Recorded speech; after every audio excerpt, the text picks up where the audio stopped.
Salut, c'est Trado, content de vous retrouver pour la mise à jour de l'analyse technique du CAC 40 avec pas mal de choses à dire aujourd'hui, ça tombe bien, c'est le week-end, vous avez un peu plus de temps. On va d'abord regarder la séance du jour qui vient mourir au contact du haut du canal. Bon, tout le monde l'a vu ce canal, c'est pas du tout surprenant qu'on vienne faire une pause là-dessus. Je pense néanmoins que les haussiers vont venir pousser dans leur retranchement les vendeurs en venant tenter de faire sauter des stops de protection qui ont été positionnés tout au long de ces résistances, un peu ici, un peu au-dessus du gap, un peu au-dessus de la résistance. Le but du jeu pour les traders les plus expérimentés, notamment les traders institutionnels, c'est de venir justement provoquer des rachats de positions vendeuses et en même temps que l'on rachète sa position vendeuse, finalement on fait monter le cours et en faisant monter le cours, on risque de dynamiser cette situation de tendance haussière à mesure que les stops de protection sautent et à mesure donc que les vendeurs sont obligés de rester leur position. Bon, malheureusement, ça fait partie du jeu. C'est pour ça que mon stop de protection, il est, on va dire, sensiblement au-dessus de la résistance pour éviter justement d'avoir une mèche comme ça qui ferait sauter la position vendeuse que j'ai pour rien avant de replonger. De toute façon, c'est pour ça que c'est important d'avoir un ratio gain-risque qui est intéressant et qui laisse un peu de place pour mettre un stop de protection pas trop proche. Ça va être un petit peu le fil conducteur de ce que je vais dire, mais je vais d'abord terminer ça. Il n'y a rien à dire de plus. Le problème, c'est que les marchés américains ont connu un rebond puis une envolée suite aux bonnes statistiques qui semblent éloigner la perspective d'atterrissage brutal de l'économie américaine tout en laissant de la place pour une baisse des taux d'intérêt. Bref, tout semble se passer exactement dans la meilleure des façons pour les marchés US, ce qui menace sensiblement la position vendeuse que j'ai, mais encore une fois, ce n'est pas très très grave. Pourquoi ? Parce que c'est comme d'habitude un trade qui occasionne chez moi une perte limitée en cas de perte, puisque je ne risque que 0,5% par trade perdant. Personnellement, je l'ai déjà dit, je le répète pour un nouveau, quelque part entre 0,5 et 2% de risque par trade perdant, c'est classique, on va dire. Le mieux, c'est 0,5, 1%, pas plus, mais bon, c'est pas toujours facile. J'aimerais surtout parler de méthode, parce que vous avez plus le temps là aujourd'hui. J'aimerais revenir sur plusieurs messages qui ont été postés sur l'onglet, sur les commentaires de la chaîne YouTube. Par rapport aux commentaires de la dernière fois où je disais que j'aurais aimé mettre mon stop de protection ailleurs, j'aurais aimé rentrer plus tard, voilà, c'est ça. Je vais pas répéter, regardez la vidéo de la dernière fois. Réponse qui est intéressante, dit oui, le trade n'est pas encore perdu. Il fallait de toute manière envisager qu'il y ait un premier bloc vert vu le positionnement de mon stop de protection, et c'est tout à fait vrai. Étant donné que mon stop de protection il était là, il était clair qu'on était au-dessus de la formation d'un 3-line break vert. D'ailleurs, regardez, on savait qu'on avait statistiquement 88% de chances d'avoir un bloc vert. C'est un bloc vert, donc ça s'est réalisé. Et puis, de toute manière, compte tenu de mon stop de protection, il était clair que ça impliquait un premier bloc vert. C'est tout à fait vrai. C'est pour ça que mon stop de protection n'est pas collé, mais au-dessus pour envisager une progression. Deuxième chose qui a été dite et qui est intéressante, c'est Jérôme qui précise là aussi, il dit c'est pas le trade qui est perdu en parlant de mon trade, c'est simplement le point d'entrée qui aurait pu être optimisé, et ça c'est totalement vrai. Et je vais vous montrer quelque chose pour vous en convaincre. Vous savez, ça me permet de répondre à une autre question également qui m'a été posée. C'est par rapport à l'activité que j'ai dans le cercle, etc. Ce que je fais beaucoup dans le cercle, en fait, c'est des backtests. J'essaie de trouver de nouvelles stratégies, etc. Et là, vous avez sous les yeux, le dernier setup que je suis en train d'appliquer dans le cadre du cercle des tradosoriens. Je vous rappelle, je suis désolé, mais il est complet. Je peux pas prendre plus de membres, on est déjà 70. Et regardez, donc c'est typiquement ce qui s'y passe. Donc pendant des semaines et des semaines, c'est la période de recherche, de backtest, etc. Puis la mise en application.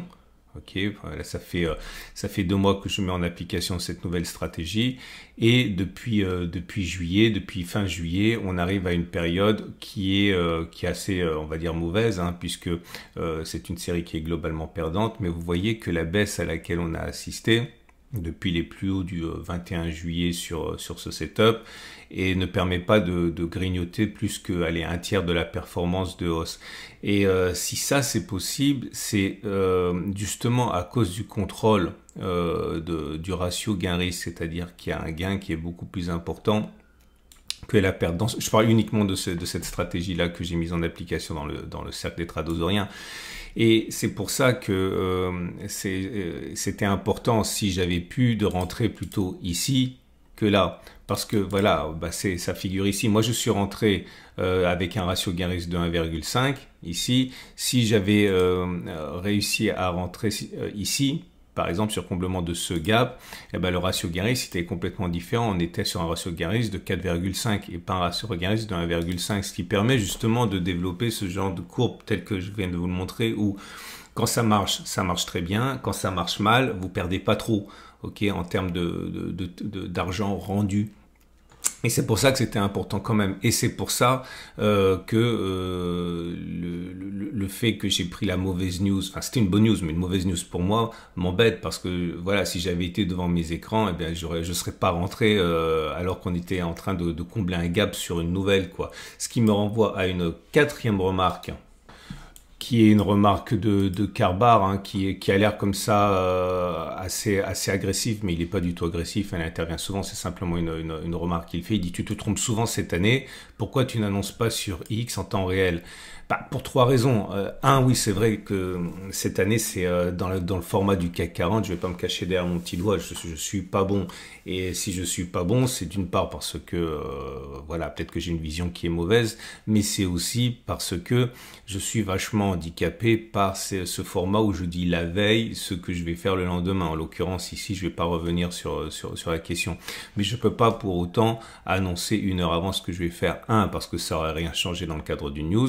Deux, parce que n'oubliez pas que moi je vis de l'autre côté, aux antipodes littéralement, et pendant que vous tradez le CAC 40 en temps réel, moi en temps réel je dors.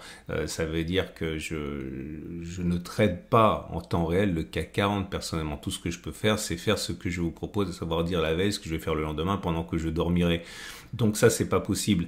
Et ce que vous voyez là, ce que je vous ai montré, le graphe avec la courbe qui vient du cercle, c'est pas des indices en fait, hein. Enfin, c'est pas le CAC 40, hein. C'est essentiellement du forex et des indices qui sont pas le CAC 40, hein. Donc ça, c'est pas possible de toute manière. Donc voilà, ce qui m'amène à la conclusion logique de tout ça. Ce qu'il faut retenir de tout ça, c'est que voilà, pour gagner de l'argent en bourse, en trading, il y a plusieurs façons de faire. Une des façons de faire, c'est acter le fait que les gains ne sont pas faits sur le taux de succès, mais plutôt sur ce que vous gagnez quand vous avez raison, comparé à ce que vous perdez quand vous avez tort, et essayer de maximiser ça, soit en ayant des objectifs très ambitieux, soit en réduisant au maximum la perte potentielle quand vous avez tort. Et c'est pour ça que le trade qui pourrait être perdant et qui le sera sans doute m'embête. Ok, c'est pas à cause du fait que je me planterai, mais c'est parce que c'est le genre de trade où j'aurais pu rentrer beaucoup mieux et avoir un ratio gain-risque beaucoup plus intéressant. Ok, tout en ayant le même stop de protection. Voilà, c'est ça qu'il faut retenir de tout ça. Je le répète pour les débutants, passez moins de temps à trouver le signal d'entrée parfait.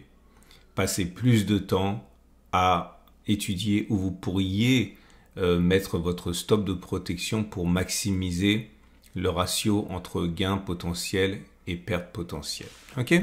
Voilà, je pense qu'on a fait le tour de ce qui m'intéressait le plus dans cette vidéo. Votre rendez-vous avec IG. IG, bien plus que du trading. Une équipe d'experts à vos côtés.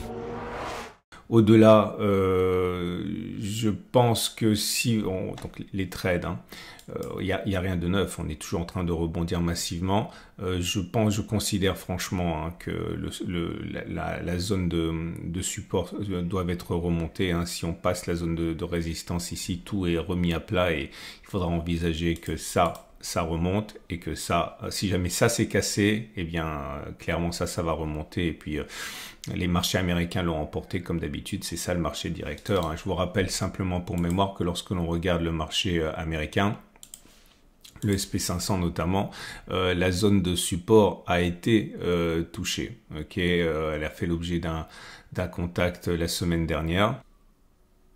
C'était ici, vous voyez, et à partir de là, ce qui n'a pas été fait sur l'indice parisien avait été fait sur le SP500 qui est directeur.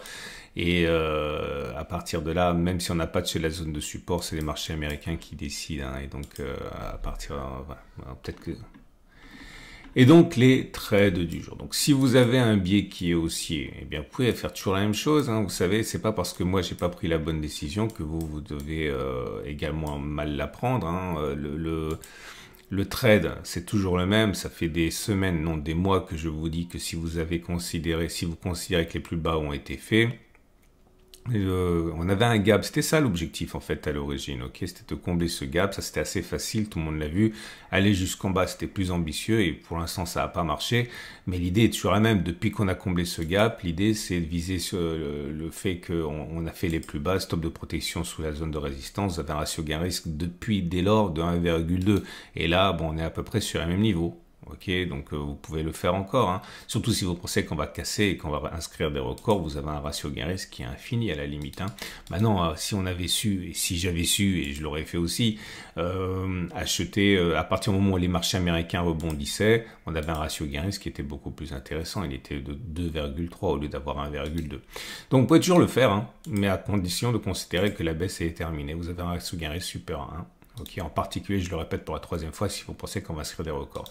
Si vous avez un bic qui est baissier, vous avez un super point d'entrée qui est celui-là. Donc, vous spéculez à la baisse, top de protection, enfin objectif, le support, ou même un retour sur les plus bas. Hein. Stop de protection au-dessus de la résistance, ratio gain-risque de 2, c'est génial.